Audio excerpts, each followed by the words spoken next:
Welcome to the Fear and Greed Business News Afternoon Report for Friday, the 17th of January, 2025. I'm Sean Aylmer. Every afternoon, we've got the 5 stories that happened today that you need to know about. Story number 1, the S&P ASX 200 closed down just a touch today to 8,310 points.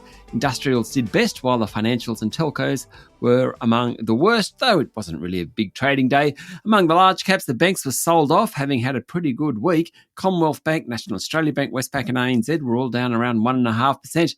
BHP and Fortescue Metals Group both ended higher. Some of the tech stocks, WiseTech Global, REO and Pro Medicus, ended lower, while the retailers were mixed.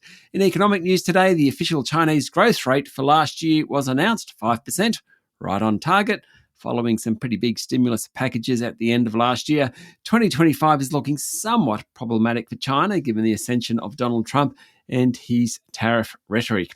Story number 2, Prime Minister Anthony Albanese said the anti-Semitic attack in Sydney's eastern suburbs overnight is an outrage that must be met with the strongest possible action. Residents of Dover Heights in Sydney's eastern suburbs awoke to find cars graffitied, set on fire, and a home splashed with red paint. The home used to be owned by the high-profile Executive Council of Australia jury co-CEO, Alex Richan. Mr Albanese said the anti-Semitic attack went against everything that Australia stands for. Home Affairs Minister Tony Burke says the anti-Semitic attack in Sydney is a serious crime with matching penalties, and the government has its best agencies working to hunt down the perpetrators. Story number 3, 2 of the biggest mining companies in the world, Australia's Rio Tinto and Swiss-headquartered Glencore, have been discussing a potential merger in what would be the industry's biggest ever deal. It's a long way from being a done deal, with Bloomberg reporting that there were talks, though it's now unclear if they're live. Rio is the world's second biggest miner, valued at $105 billion US. That's behind BHP. That's at $126 billion US.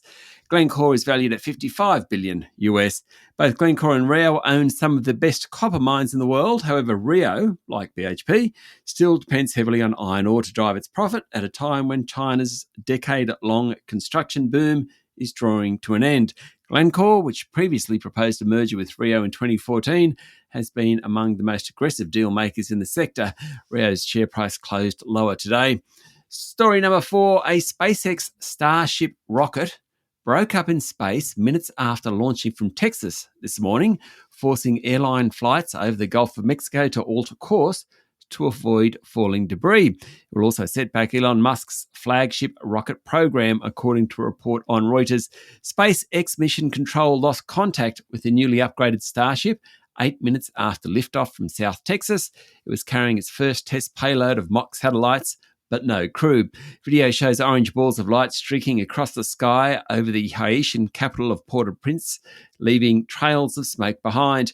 At Miami International Airport, some flights were grounded, dozens of commercial flights diverted to other airports or altered course to avoid potential debris.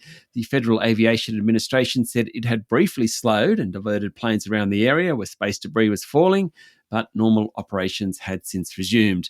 And story number 5, Israeli Prime Minister Benjamin Netanyahu said a deal to return hostages held in the Gaza Strip has been reached after his office had said earlier there were last-minute snags in finalising a ceasefire that would pause 15 months of war. Mr Netanyahu said he would convene his security cabinet later today, and the government would then approve the long-awaited agreement.